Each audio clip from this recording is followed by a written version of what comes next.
A's are super easy. Hey, is this one? No, this one is full cut.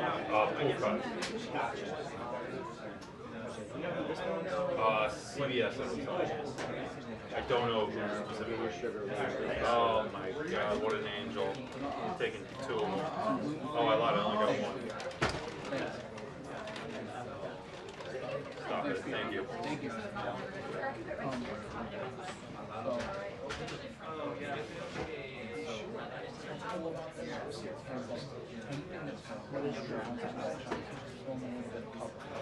Yeah.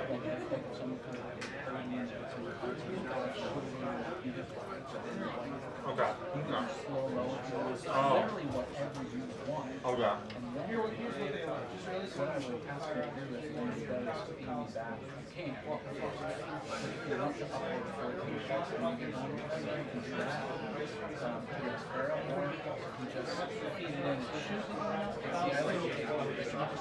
If you have an Aspera link, you can tell me after I do it. I'll upload it right when I get home, and then I could I'll feed everything over the line from here.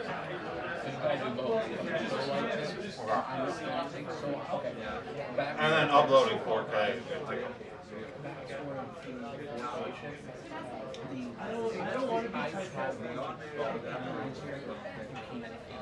Yeah. So I go home back to the so I can send you Yeah. But anyways, if you do it, I'm like ready to go. Something last night. Making sure those Oh, people see. We were home for it. We were very protective of those things. And I used some of the tent volume. Okay, yeah. And it looked good. They use all the shots.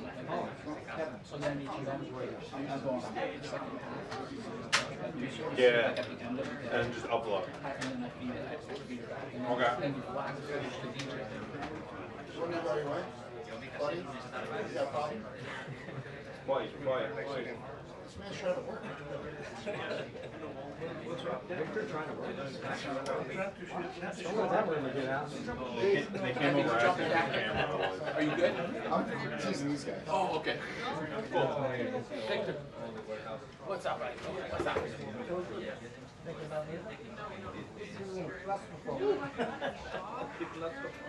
It's always right. Yep, that's it. What's up, buddy? Victor, you get it tonight now. You got a camera?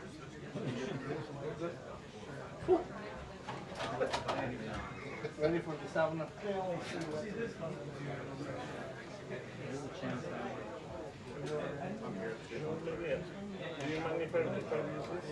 I'm not using it. Maybe in front of same thing as last time. That's my seat right there. So you're fine. Hey, Doc, how are you? Are you talking back here? Yeah.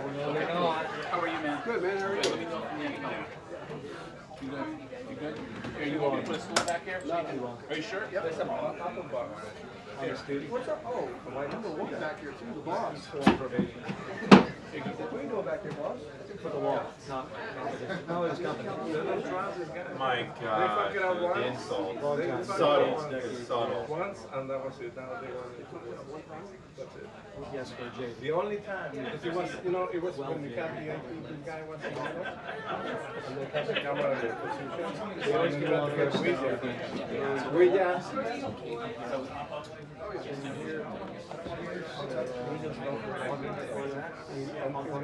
It was an important question. That's a Good ride, yeah. We should all Actually, this is kind of cool. I'm good enough to go anywhere else. That might be good. Let me see. Actually, yeah, that's a good shot. But that's Where are you going to No, I believe it, yeah. Start here and then walk around? Okay, yeah.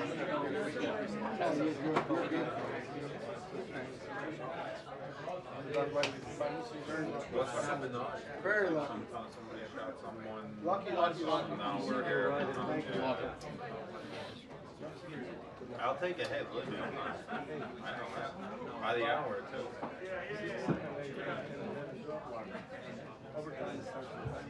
I love that. They're running right through it. red light. There's no red light. They're all great. Yeah. I'll glue it back together when we're done.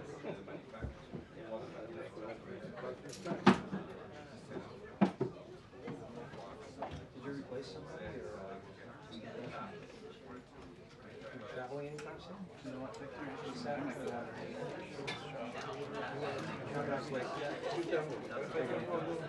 Maybe a smidge higher, if you can. Thanks, Rose. That's perfect. Yeah, thanks. Thanks. You tell me, man. Not a good deal. I'm gonna be delicate. Actually, that's probably not a good idea. Thank you. But you want to do the moment, no? Oh, right. Yeah, I'm gonna use that. I want to make sure it doesn't pop up on me. It's locked. Is it locked? Yeah, locked. But I don't lock this. You want to lock it?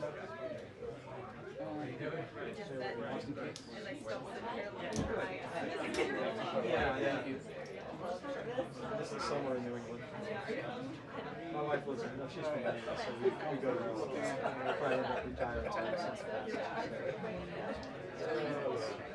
Where's your house? Yeah, I know. I deal with it. And every time you see more people, Yeah. the new media, Big city, yeah. really, every week. Oh, I know.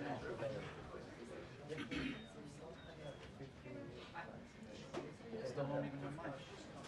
And you don't have yours. When am I going to get mine? I know.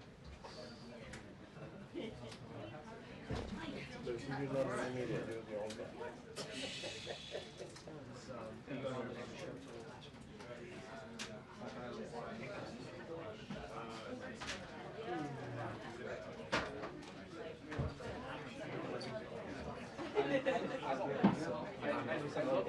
I looked at the shot. It's not going to get me much. Oh, there's much intense.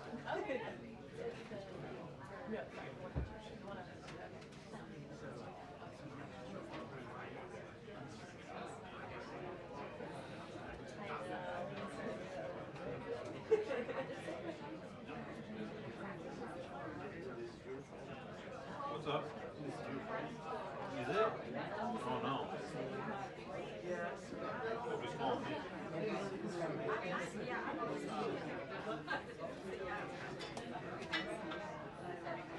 Yeah, Joe, hey, let's talk. If you do get it, it's just like there's certain. It's just me. It's just a solo project. Yeah. So I'm shooting and editing. So I told my boss, like, I can't do the White House for No, I know. Yeah. So I said the only way I can do it. He said it's for tomorrow. So here's what I said. Monday and Tuesday I shot. Monday and Tuesday. Yeah. Tomorrow I gotta go and shoot cuts for Monday. Tuesday stuff there. Yeah. And bring in a ton of material. Then by the time I'm done with that cut, you're able to wrap, and I can start looking at your stuff. And then on Thursday, I can start looking at stuff that you do on Wednesday. And then the same thing for Thursday. Does anybody do it on Friday? She not here on Friday? She's not here on Friday. So I need somebody, I said I can only do 2 days show, and I'm going to need support 2 other days, whether it's you or somebody, you know. I'm just, so I told, I said, we have to figure this out because this is not a one-man issue. My fear is I become de facto do it. I know. Dude, and honestly, just have a conversation. Yeah, I'll talk to him tomorrow. Or even if he calls me later about it, I'm just gonna be like straight up like. And this is like no knock on like anybody, but like, and not a knock on like either. I don't want to do like wrong. I want to do like that's what I'm doing. I understand. Yeah. No, I get, and like I think it, like the way you do them, yeah, but it's a, in line of crossing over. Like even like what like Smith's doing, cutting like trailers. I'm like, I'm good, bro.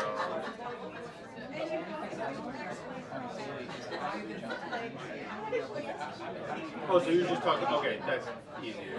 I just text him, hey, what's going on? And I think about it. I have this right. I get different shops. Days looking at Yeah. people come and go. I try to get a little bit of all of that. I got you. Yeah. That's all it is. It's like setting up the days. Yeah, and that takes like you can do that in 15 minutes right when you get in. Yeah, Pretty much have like build up and then like build up to events. Like say there's like a gaggle out there, you can get a lot of that. unless people come in on the driveway. That's the only. That's what I'm saying. Yeah. Right. So anyways, dude, we could talk, but Yeah.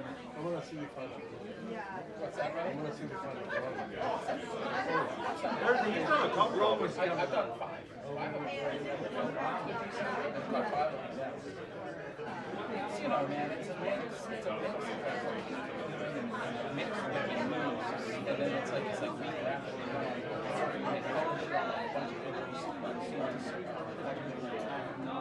It's cute, but it's like.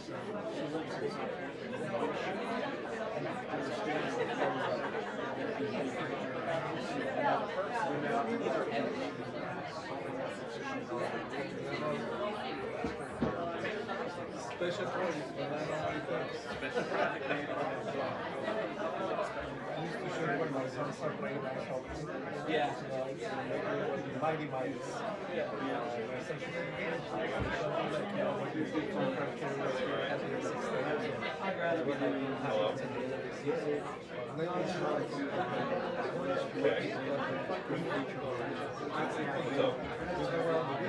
Yeah. Go ahead. Oh. Okay, we'll play better. You alright? Yeah, let's be back.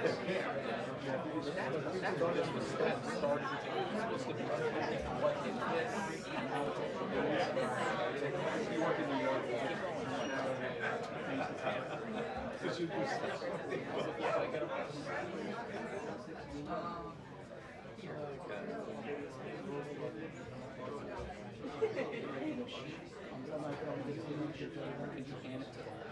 Like that. Yeah, there you go. Thank you. Yeah, just like that. Thanks, man.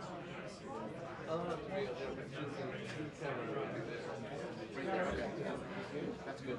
Thanks, man. No, you're good.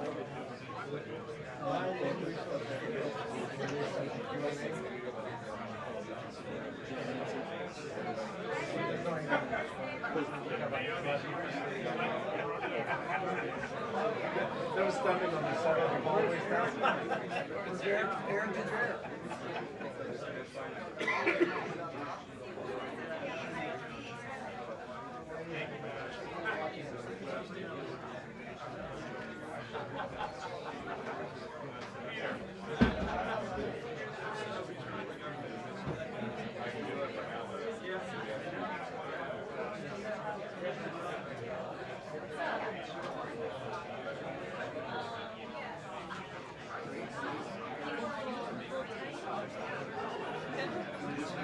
Hey, Joe. Cable's mic's not turned on. Come on in. No, Come on, I'll leave it I back. can't. You guys all day. No, sorry. Lester? I can't take my seat too long. Want me to get it on? Hold on. Got it? Lester? Kayla. Oh, you got it? All right. No. Can you turn it on the button on the bottom of it? Hold it You for hold it in. Hold it. Got it.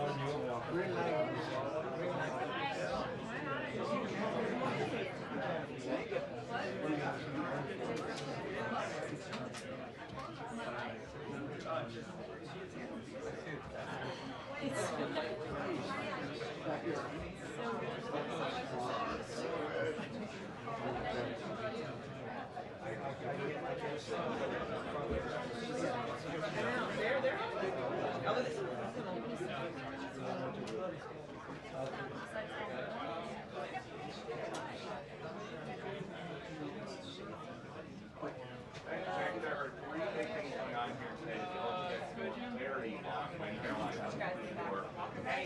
First, President responds to that that anti-Semitic terrorist attack. He put out a statement yesterday focused a little bit more on the suspect's immigration status, dealing with Biden's immigration policy than it is on anti-Semitism, which has been the focus is right on this time here. So we hope to kind of pick the brain of that attack and what they learned by the suspect when she comes out. Also on Caroline, she said, Caroline said yesterday that at some point this meeting, President Trump will decide to for a regime about the way down, because he already pointed out they are also trying to negotiate the way or at least down here as soon as possible. And it's third thing is this brand new What's up, buddy? You want me to go up a little? Oh, this. The booth, and dude, I'm real tight. I'm like, I got very good. Can you move your strap? Here's one for back. I mean, that's not saying it's going to shoot your shoulder. Just like, you don't have to take it off. I am. They were like my colleagues, so they're our age. I'll send you a couple. So Yeah, usually it's open. They're recognized. thanks, dude. Then I'm gonna spend a week in so later. I think I'm okay. As long as I got the glasses.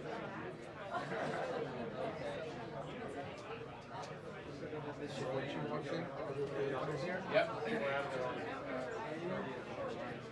Yeah, must be like this. Wait there, Yeah, no, it's a long, slow transition. You can't get rid of me there. Congrats. Yeah, we have the settings in place. Is your favorite? No, I'm not better. Like, no. I feel like they've been trying to get those costs. It's been a year's long process. Yes. Yes, there you go. It'll be fun. No, it'll be good, right?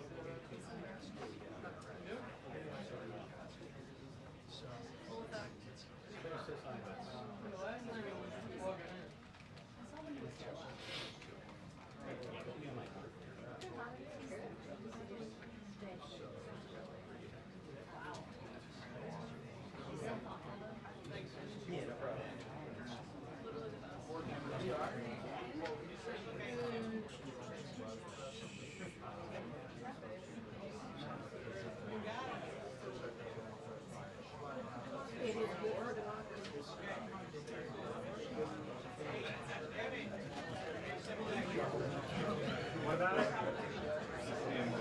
Outboard? Babies are good. 6 weeks now for baby George. Oh, okay. It's on the Yeah, laptop? so I just took like a week and a half when he was born, but I have a year to take my French food, so I think I'll take it when my wife goes back to work. Just longer until we have to figure out.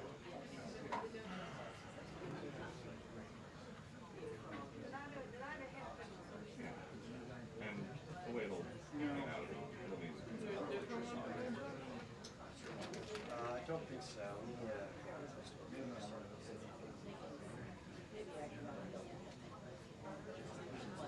Yeah.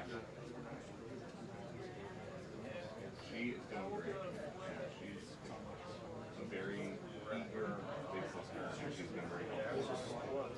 I mean, helpful as in doing what she's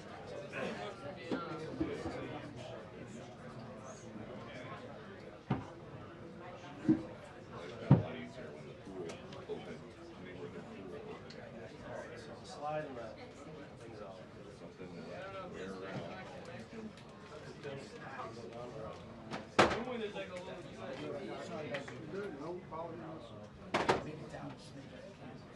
Thanks, dude. That's perfect. Oh, yeah. Thank you. Just send them through.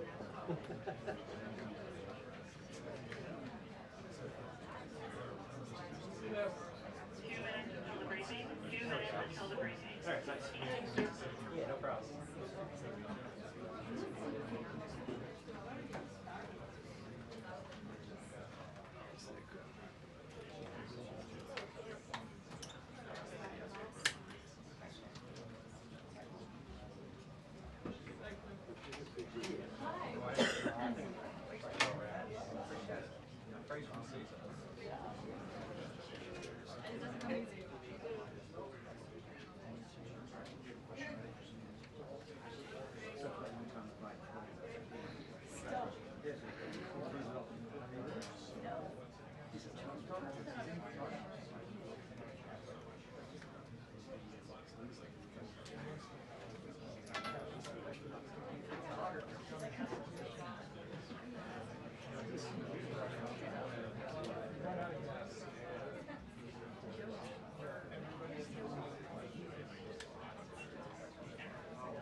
He changed the subject to his guns.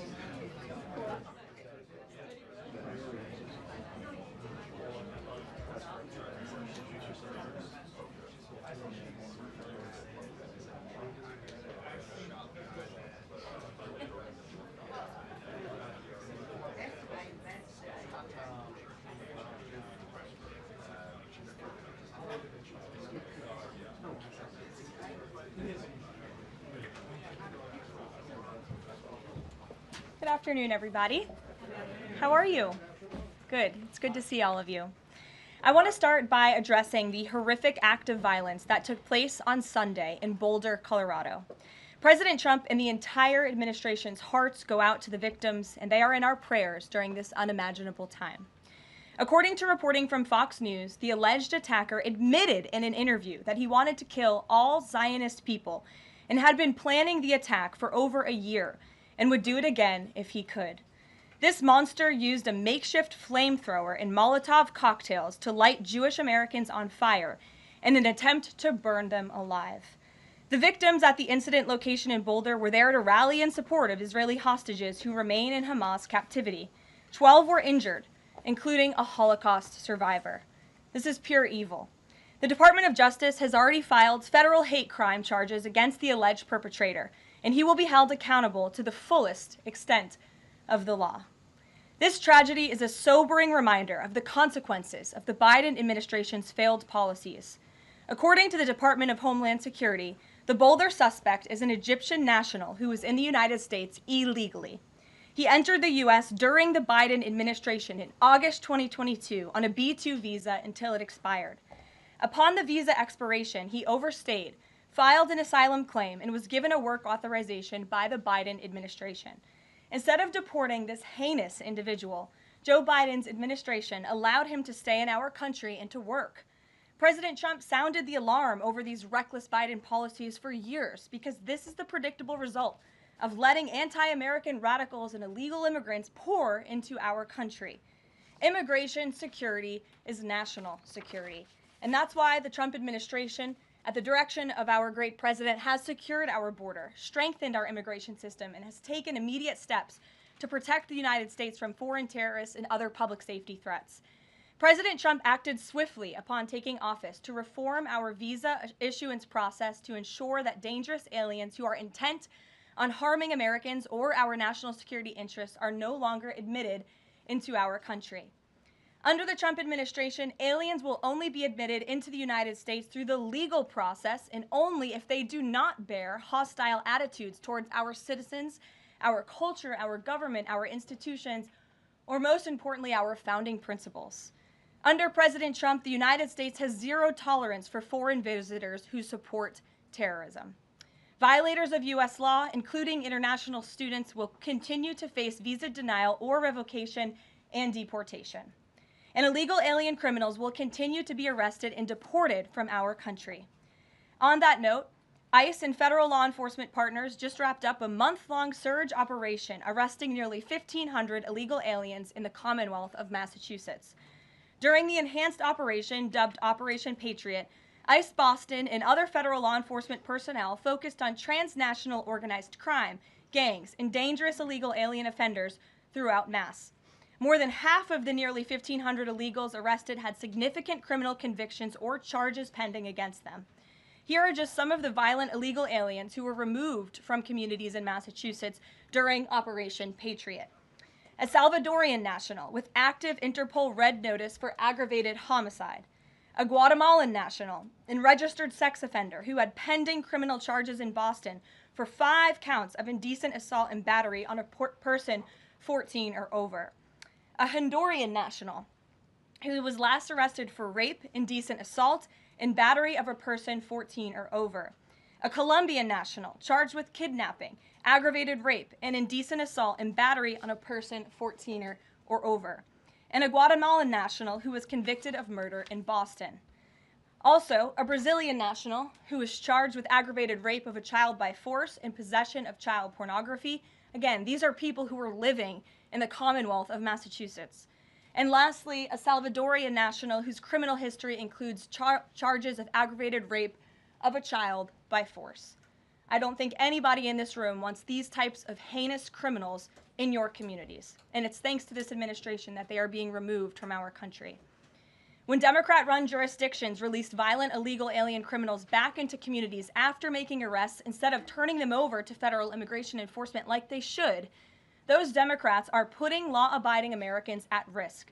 And these insane policies force law enforcement officials to make much more difficult arrests that put their lives, our law enforcement lives, in jeopardy. President Trump is incredibly grateful for our heroic officers on the front lines getting these violent illegal alien invaders out of our communities. Law and order is back in America under President Trump. And on that same note, there are new crime statistics that show crime is plummeting. In fact, Politico summed it up like this. Murder rates are tumbling across the U.S. in 2025. Homicide stats are down at least 20% over last year, and we could be on course for the lowest number on record. With President Trump in charge, the days of criminals being put over victims are over.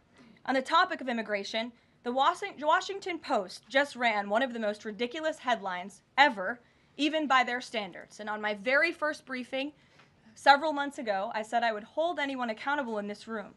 The Washington Post actually had this headline, "The Mysterious Drop in Fentanyl Seizures on the U.S.-Mexico Border." How is this mysterious? There is no mystery about why there is a decrease in fentanyl coming into the United States. This administration's strong border policies are the reason there has been a decrease in fentanyl trafficking. His strengthened relationship with Mexican President Sheinbaum and all of the measures he has been taking to deter illegal human and drug trafficking at our United States southern border is the reason for plummeting fentanyl seizures at the U.S. border. There is nothing mysterious about that, and we'd like to see the Washington Post update their headline accordingly. This is clearly trying to intentionally manipulate the minds of Americans, and I think the American people understand why there's been a fentanyl drop. And our office responded to this inquiry. We provided a whole host of the reasons that fentanyl seizures at the southern border have dropped, and the Washington Post refused to run them, and that's despicable. In other news, positive economic reports continue to flood in. Inflation dropped to 2.1% in April. Personal income increased 0.8% in April. So inflation is down and wages are up. That's almost triple the expectations and against the doubts of nearly everyone in this room. And we also saw the largest monthly decline in the trade deficit on record as a result of President Trump's very powerful tariffs. Lastly, the price of eggs has dropped more than 61% since President Trump took office in January. I remember my very first briefing, I was asked about the cost of eggs. The reporter tried to insinuate it was this administration's fault, even though he had only been here for a few days or weeks. It was a result of the previous administration's terrible policies, and in record time, this president has fixed that problem that he inherited from Joe Biden, and now egg prices have dropped 61% since this president took office. There's a lot of good news, and I'm sure you have a lot of questions, so let's get to them. We have just the news and our new media seat today. Amanda Head, thank you for being with us. Why don't you kick us off? Sure, thank you so much. There is a disturbing trend of anti-Semitism turning into terrorism. Of course, the Boulder, Colorado instance that you just mentioned, the 2 Israeli embassy staffers who were murdered, Pennsylvania governor's mansion with the Jewish governor inside getting set on fire. Does the president consider this domestic terrorism? And as such, are there official alerts to law enforcement, BOLOs, task forces, things like that? The president has made it very clear, as he said in his statement yesterday, that yes, these anti-Semitic acts of violence are do qualify as terrorism, and he does not want to see terrorism or violence of any form taking place in the United States of America. And as for specifically anti-Semitic terrorism and anti-Semitic acts of violence and those that are targeting Jewish Americans, this administration has done more to combat that violence than any administration in history. And one incident is one too many. And I think, frankly, that's something the previous administration was not willing to say. This president will stand up for Americans of all religions, of all faiths, of all creeds, and we will continue to look at policy measures and actions that we can take in addition to the actions that have already been taken to curb this anti-Semitic violence. And to Jewish Americans at home, across the country, this president has your back. And then on another issue, back in February, Secretary Kennedy created a commission to re-examine the childhood vaccine schedule. But there are still states outstanding like California, Connecticut, Maine that are not allowing any religious exemptions for kids not only to go to school but to participate in sports and extracurricular activities. Would the president want to see religious exemptions allowed across all 50 states? And how do you enforce that, especially with states like California that are already defying the president on the men and women's sports issue? Generally speaking, I know the president supports religious exemptions for families when it comes to vaccinations. As for the instances in those specific states, I'll have the administration and the White House look into it and see what executive action, if any, we can take on that front. Thank you. Kelly. Good afternoon. We're now in hurricane season, and obviously there is great concern every year about the potential for that. Can you speak to how the president is planning to have the level of support, should it be needed, to be as it has been with a reduction in the workforce? And is he still comfortable with Administrator Richardson, who had talked, whether joking or not, about not being aware of a hurricane season for this country? What is the president's level of briefings on what may be required? If you could give us kind of an overall update on that. Sure. Well, of course, we know that we are into hurricane season now, and I know FEMA is taking this seriously, contrary to some of the reporting we have seen based on jokes that were made and leaks from meetings. But Secretary Kristi Noem and the FEMA leadership are all over this. They are committed to ensuring that federal resources and tax dollars are there for Americans in need, and the president continues to review requests for emergency aid and carefully considering them. However, this president has made it clear we're not going to enable states to make bad decisions with federal tax dollars and then have the federal government later have to bail these states out. We want to see states be responsible with their tax dollars to do as much as they possibly can, and then the president will deeply and thoughtfully consider any requests for federal aid that come to his desk. And I think some of the media reporting we've seen on this is frankly sloppy and irresponsible. There are serious people who are taking this issue seriously, starting with the president himself, who, as you know, on his first domestic trip back in office, visited both North Carolina and California, both of which were, of course, hit by natural disasters when he wasn't even president, but he took ownership of that and visited those places and those people immediately. Is it Brian. about hurricane season appropriate, though, now that this is serious business, as you talked about? It's serious business, Kelly, and I'm not going to engage in such fodder with a question like that. Brian. Thank you, Caroline. Reuters was reporting that there is a letter that is meant to be sent to other countries, which would give these countries a deadline of Wednesday to produce their best offer on the trade matter. Why does the administration feel the need to send this letter? And I have one more follow-up on trade. Sure, I can confirm the merits and the content of the letter. USTR sent this letter to all of our trading partners just to give them a friendly reminder that the deadline is coming up. And they are in talks. Ambassador Greer, Secretary Bessent, Secretary Lutnick are in talks with many of our key trading partners around the globe. As you know, Brian, I know the Wall Street Journal has covered this quite heavily. And they continue to be engaged in those discussions. And this letter was simply to remind these countries that the deadline is approaching and the president expects good deals, and we are on track for that, I will emphasize. On the trade side, though, when the deal with the United Kingdom, there was this idea of a reprieve on the auto tariffs. Is the president looking to do another similar deal on the sector-by-sector reduction in tariffs, or is this more going to be deals related to the reciprocal tariffs that were announced months ago? Well, as I've said previously from the podium, and the president has discussed as well, each country has unique advantages, unique challenges to it based on their markets and what they export to us and what we export to them. And so that's why the president smartly advised his trade team to engage in tailor-made deal making. And we saw that with the United Kingdom, and we will see that with other countries as well. Kate. Does the president support the Senate moving forward with the bill imposing heavy sanctions on Russia? Look, the president has spoken about his position on sanctions on Russia. He has smartly kept this as a tool in his toolbox if necessary, but I think the Senate and everyone on Capitol Hill respects the president is the commander-in-chief for a reason. And as you know, Russia and Ukraine engaged in direct talks yesterday. That was at the encouragement of this president when he spoke to both leaders of both countries via phone just a couple of weeks ago. And so I would just like to remind everybody how far we have come in just 4 months. I mean, it was inconceivable last year at this time for Russia and Ukraine to be engaged in direct talks. And it's because of the president's insistence and determination to get this war to an end that these countries sat down yesterday. So he's willing to use sanctions if he needs them, and the Senate and the Capitol Hill understand that the president is the commander-in-chief and he's leading United States foreign policy as he should. Iran, the president said that the U.S. would not allow for any uranium enrichment, but the proposal offered to the Iranians reportedly allows for low levels of enrichment. Can you explain that discrepancy?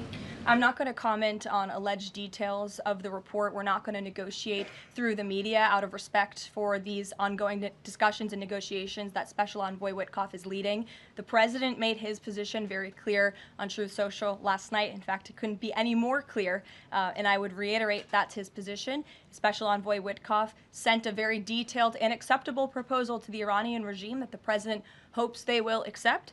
And if not, they will face grave consequences, as the president himself has reiterated. Sure. Thanks, Caroline. You're welcome. A couple of things, if I may. Firstly, can you confirm whether or not President Trump is going to be going to the NATO summit in The Hague later this month? I can confirm he will be going to the NATO summit, yes. Great, thanks. And another question on the Netherlands, in fact. Just wondering if you have any reaction to the collapse of the Dutch government there after the anti-EU and anti-Islam leader Geert Wilders, who's been described as a Dutch Trump, pulled out of the government there. I don't have a comment on that, but certainly we should and we will get you one, okay? Thanks. You're welcome. Brett. Thanks, Caroline. I wanted to ask, a couple days ago, the president announced that he was withdrawing the nomination of Jared Isaacman to lead NASA, citing a thorough review of prior associations. I wondered, why did this review happen just now, after the nominee was so far into the process? And can you explain the president's thinking on who he might choose? Look, the president reserves the right to nominate individuals to key administration posts. He also reserves the right to remove those individuals if he chooses, just like he reserves the right to fire anybody in the executive branch that he wants. And so a new replacement for NASA will be announced very soon, as the president himself said. Was there something in particular that came up that caused the president concern with this nomination? The president wants to ensure that all of his nominees are aligned fully with the America First mission of this administration. And again, he will be announcing a replacement very soon. Andrew, go ahead. Thank you, Caroline. You're welcome. It's been just about a month since President and Prime Minister Starmer announced... I can't see you all the way back there. Phil's head's in the way. Well, he's very there you go. So it's been just about a month since Prime Minister Starmer and President Trump announced that the U.S. and U.K. had reached a trade deal, That's right. or at least a framework from a deal. Now there are at least some conservative MPs in London who are complaining that Parliament has not yet seen the text of any deal. So I'd like to ask you from this side of the pond, is there a text for the deal ready to be released, submitted, and If not, when can we expect it? And then I have one more. There's most definitely text with this deal. There is language that this side has seen. You'll have to ask the UK Parliament why they haven't seen it from their own government. I obviously can't answer that question. And on Jonathan, Caroline, go one ahead. more on Ukraine, Go ahead, please. Jonathan. Sure, go ahead. On Ukraine, it's been a couple of days since Ukraine made that audacious drone strike on Russian airfields. The president hasn't said a word about it, and usually he's not shy about making his thoughts known on the war, or it's not bad, on the war or any other subject. What have you heard from him on this audacious drone strike? Is he surprised? He said that Zelensky didn't have the cards when they met in the Oval Office a few months back. Does Zelensky possibly have some cards that the president hadn't known about? Look, the president's thinking on the Russia-Ukraine war as it stands, I spoke to him about it just this morning, is he remains positive at the progress that we've seen. Again, he urged both leaders to sit down and talk directly with one another, and they did that. Russia handed over a memorandum of peace, or a peace plan, or a suggestion of one, I understand, to the Ukrainian side. They also agreed upon the exchange of prisoners or hostages from each other's countries. So he remains positive about the progress that we're seeing, but he also is a realist, and he realizes these are two countries that are at war and have been for a long time because of his predecessor's weakness and incompetence. So he's working hard to solve this conflict, and that's where his mind is right now on it. Jonathan, go ahead. Thank you. Same topic, just to put a finer point on it. Does President Trump approve of Ukraine's decision to strike nuclear-capable bombers in Russia? I would like to let the president speak on that himself. And just to follow up, has the president... I would just add to that. The president does not want to see this war prolonged. He wants the fighting to stop, he wants people to stop dying, and he wants this to be solved at the negotiating table. The reason he is so deeply involved and has spent so much time and effort on this war is because he hates to see people dying. Again, these are not Americans that are being killed. These are Russians and these are Ukrainians. This is a war very far away. But this president truly cares about peace, and that's what he wants to see. What is President Trump doing to ensure that a similar internal drone attack doesn't happen here in the US, given this was done at pretty low cost, very stealthily?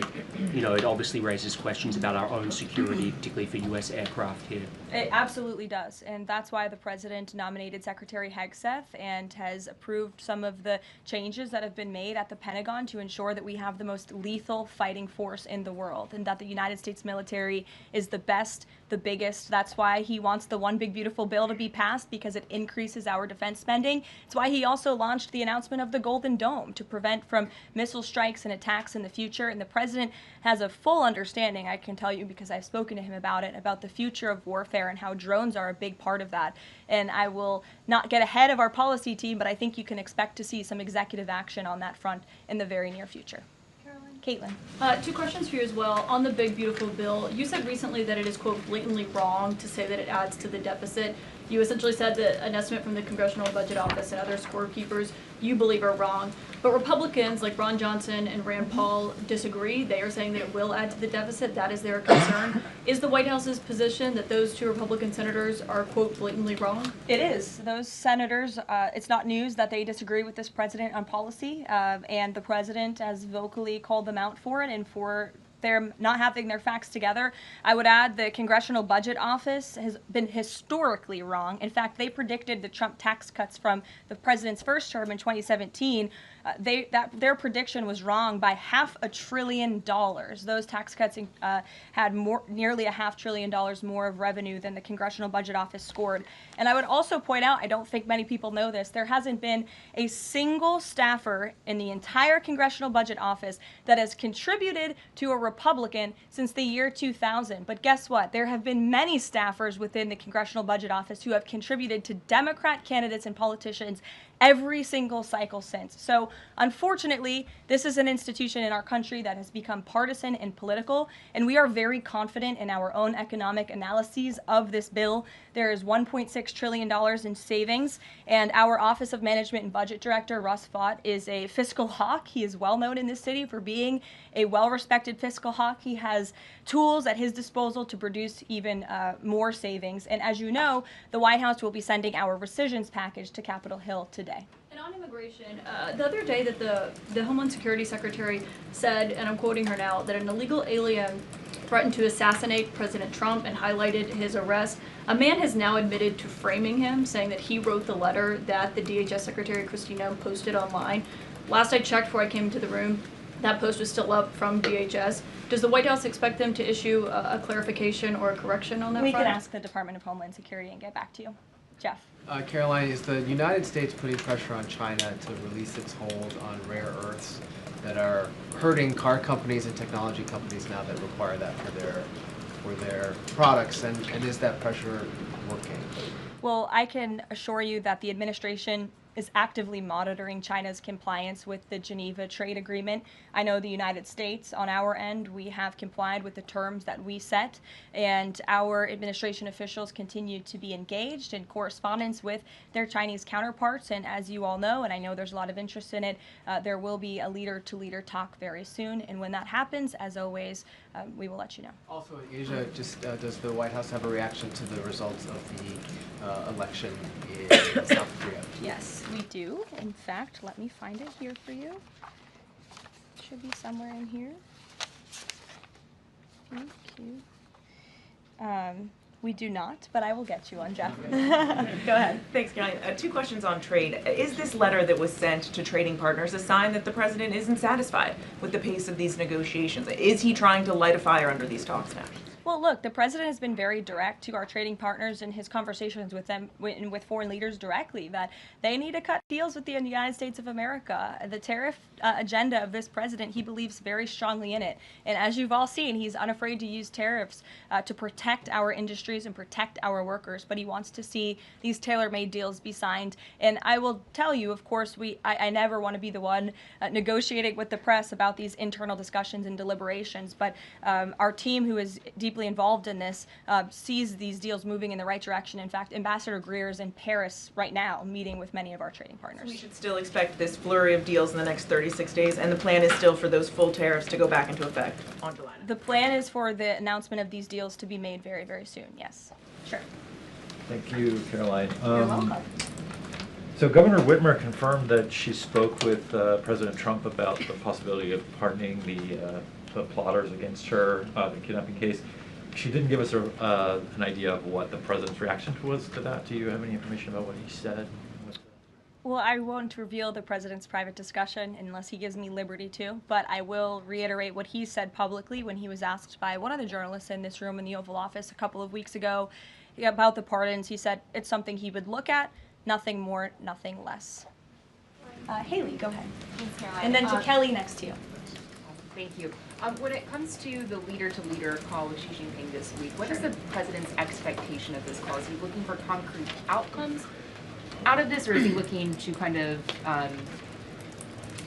warm relations as these trade talks are ongoing? Well, President Trump and President Xi have shared a respectful relationship throughout the years. And again, I won't get ahead of the president on that call, but as always, after, you'll hear directly from the president or from myself or someone else here at the White House. Kelly. Caroline, thank you. I want to get back to the anti-Semitic behavior that's been going on college campuses as well as recently in Boulder, Colorado. The president, as you know, has the White House Faith Office, the Religious Liberty Commission, as well as the Anti-Task Force on Anti-Christian Bias, which includes anti-Semitism. From a whole-of-government perspective, and the president has already mentioned how he hates these kinds of acts that have been going on, can these entities and these agencies work together with the president to put out a proactive campaign to help people stop the hate? I think the president himself has been leading on this, Kelly, and has been incredibly clear in his rhetoric that he is not going to tolerate such hate or behavior in the United States of America. And you will see that rhetoric being followed up by action from the Department of Justice, who is seeking to prosecute these cases to the fullest extent of the law. And I know the Attorney General and the FBI Director were very quick to call this what it was, targeted terrorism. And there was some, I think, criticism from the media and well, at least pundits I saw on television saying, are they too quick to jump here? No, they see the facts and they reveal those to the American people, and they're transparent. And I think, frankly, that's a breath of fresh air from what we experienced in the previous administration. Are there programs that they can put in place to campaign against this kind of violence to actually take the whole approach and say, we want to get ahead of you. If you're thinking it, don't do it. And if you're going to do it, sit down and talk to someone within the Faith Office, within the Religious Liberty Commission, as well as the task force. Yeah, surely. It's a good idea, and I'll pass it along to them. Peter. Thank you, Caroline. When you look at these last-minute Biden pardons, the big ones, Biden siblings, Fauci, January 6th committee. That's right.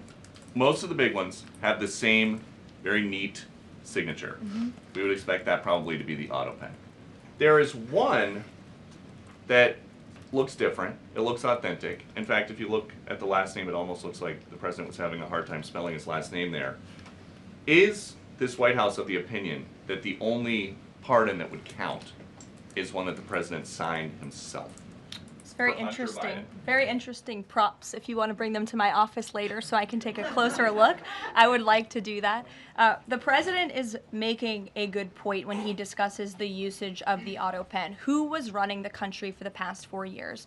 Perhaps those documents were signed with the auto pen, something that this, I believe the Department of Justice is looking into. As you saw, Ed Martin made an announcement at the Department of Justice this morning to launch an investigation because the American people deserve answers. Is there any concern that this president, who won the election on a promise to fix the economy and close the border, that focusing and scrutinizing these Biden pardons is looking into the past instead of looking forward? I think in comparison to the amount of time this president has spent on securing the border, on fixing our economy, I just read out for you an entire list of economic accomplishments. Look at the border numbers, look at the time and effort he's divulged into solving the global conflicts abroad. It pales in comparison, but it still, nevertheless, is a very important issue. And it was a huge issue that sent the president back to this White House. The Americans saw with their own eyes a mentally incompetent president, and they want answers for that, and the president believes they should have And them. something that just crossed, Caroline, how mad do you think President Trump is going to be when he finds out that Elon Musk said, "I'm sorry, but I just can't stand it anymore. This massive, outrageous, pork-filled congressional spending bill is a disgusting abomination. Shame on those who voted for it. You know you did wrong. You know it." Look, the president already knows where Elon Musk stood on this bill. It doesn't change the president's opinion. This is one big, beautiful bill, and he's sticking to it. Tamara. Thank you. The National Security Council was reorganized, or some staffing changes were made the Friday before Memorial Day. I'm hoping you can explain sort of the new structure, what the structure is of the National Security Council, what the goal is in terms of staffing levels. You know, what is the new National Security Council mode? Well, as with everything in this White House, it is a top-down approach. The president is here. He is president. He's not an auto pen like the previous president was. He's very much involved in literally every policy discussion and decision that takes place. And we felt it was best to reorganize the National Security Council to respond to that top-down approach that we have here in this White House, and to streamline the efficiency and the effectiveness of the National Security Council. And I would add that Secretary of State Rubio and now National Security Advisor Rubio is doing a tremendous job at leading the National Security Council. He knows the president. He understands where the president is on these issues. He's great to work with here at the White House. I can tell you that. I appreciate seeing him a lot more in the building. And he and the president and the entire National Security Council, who's made up of great patriots who love this country, are doing a tremendous job on the many conflicts around the world that this administration inherited. Is there a goal staffing level?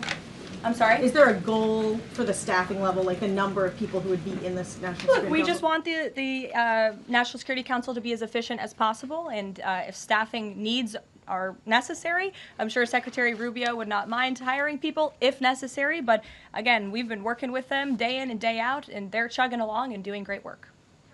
Sure. Thank you, Caroline. Two questions, if I can. President Trump got involved himself in presidential election in Poland by supporting a conservative candidate who ultimately won. Yeah. What does it mean for the future U.S.-Polish relations? What's likely to change? Well, I believe the president is obviously pleased to see the result of the Polish elections. He met with Karol Nawrocki, if I'm pronouncing that correctly. Yes, Nawrocki. Okay, thank you. I appreciate your insight on that. He met with him at the White House, and he told him, you're going to win because you support common sense. And he supported strong borders in Poland. He supported an end to the woke, radical DEI stuff that we've seen not just here in the United States, but really take over Europe and frankly the whole world. He was very outspoken about that. And I was reading the reports about how the Polish people felt about this man, and they felt like he was putting the needs of Poland first. And that's a very refreshing feeling, one that we know very well here in the United States of America. So as you know, the United States and Poland have always had a very deep and strong relationship, friendship. They're a great ally, and I know the president continues to look forward to working with them. We have one more on Ukrainian drone attack on Russia. Was President Trump informed in advance by Ukraine that the attack is coming? He was not. Carrie. Caroline, so just want to go back to the issue on the anti-Christian bias as well as issues on anti-Semitic issues.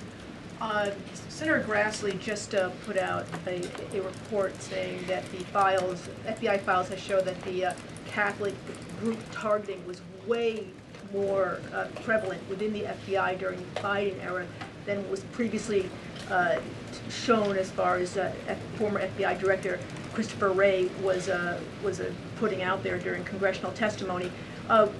Can you discuss here what President Trump would like to see in terms of consequences within the FBI as far as those who were involved? Also, the second question, if the DOJ finds that the auto pen was used by President Biden, should those actions that were used with the auto pen, should they be null and void? I'm not going to get ahead of the Department of Justice's investigation into the usage of the auto pen. And again, the question is not, was the auto pen used? It's whether or not the President of the United States knew it was being used, and if not, who was using it in his name, which is clearly illegal behavior. Deanna. Thanks, Caroline. One on foreign policy, one domestic, if I can. Sure. On foreign, just speaking to the president's Truth Social post about Iran recently, saying that there will be no uranium enrichment, is he saying that that's a red line for him, or no?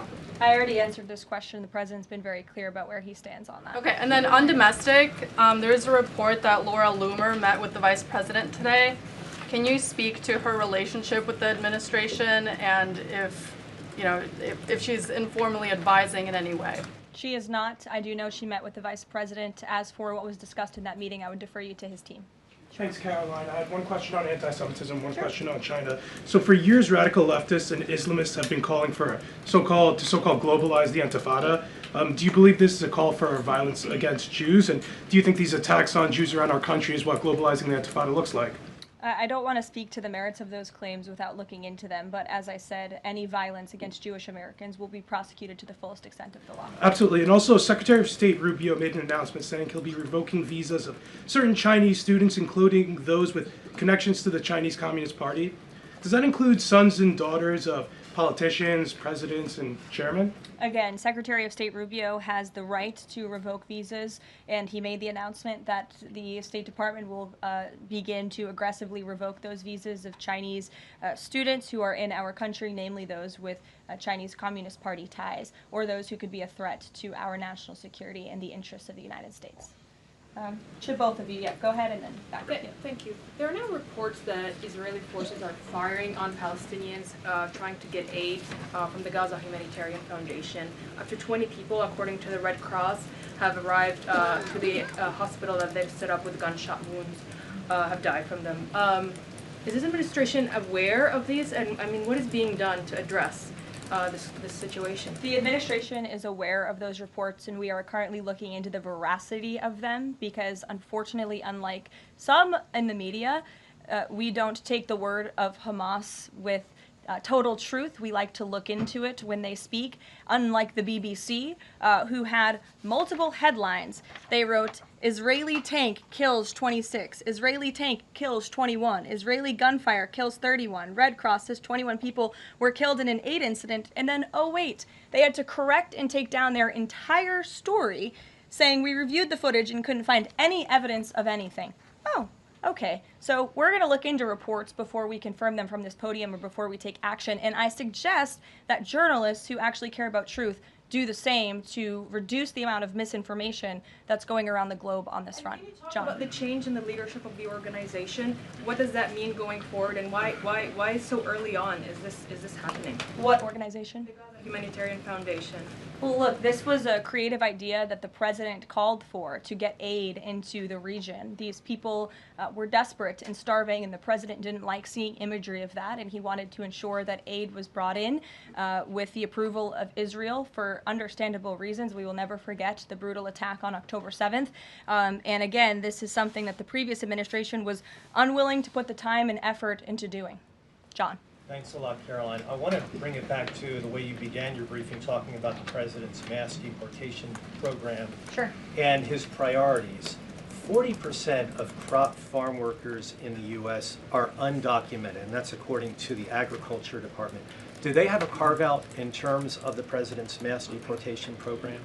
The president and the Trump administration have been very clear. If you are in the country illegally, you are subject to deportation. Is there any concern that, given that large number, if that number is correct, 40% of crop farm workers being undocumented, that could impact the food supply here in America if those individuals that obviously help pick crops all across the country are deported en masse?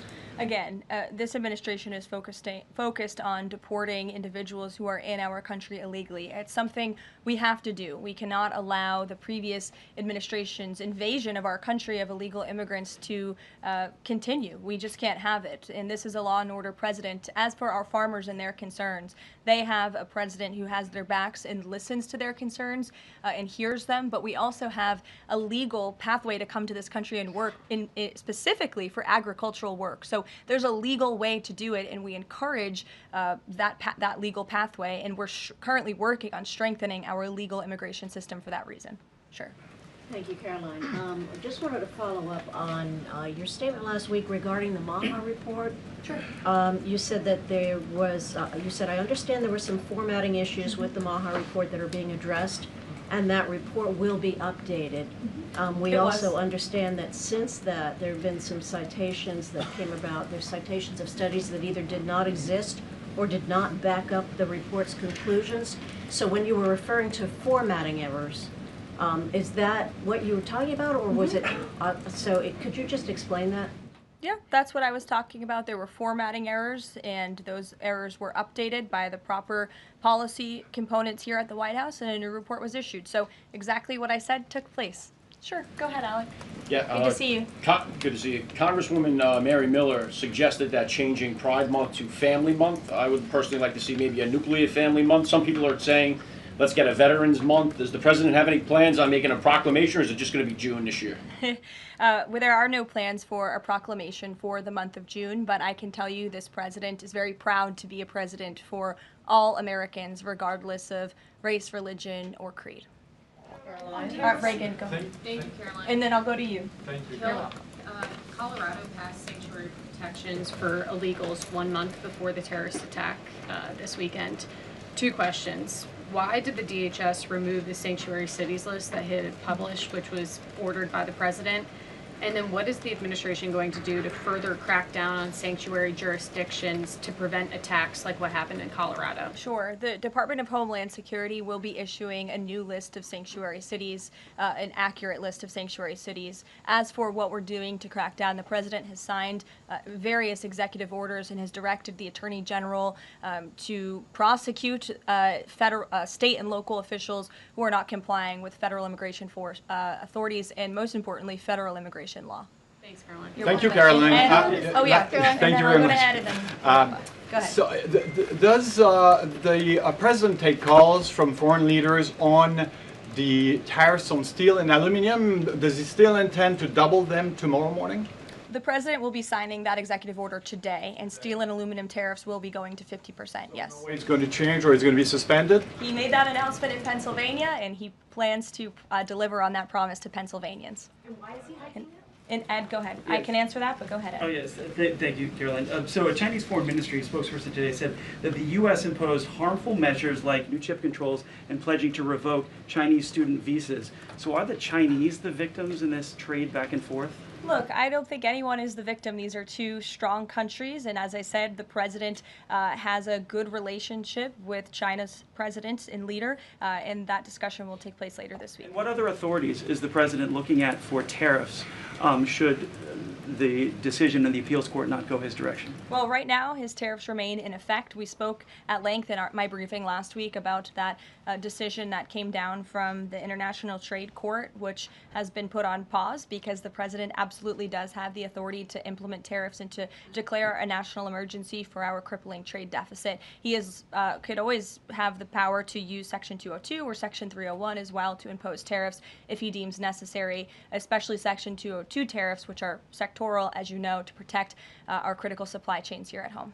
Thanks, Karoline. You're welcome. You've got U.S. business leaders begging for certainty. So why did the president suddenly decide to hike tariffs on steel and aluminum again? You also have U.S. business leaders begging to meet with this president and begging to come to the White House to talk to him because they know that he is a negotiator in chief, that he's making good deals on behalf of the American worker and the steel worker, in particular when it comes to the steel and aluminum tariffs, which he discussed in his speech at length at Pennsylvania, and the need for them.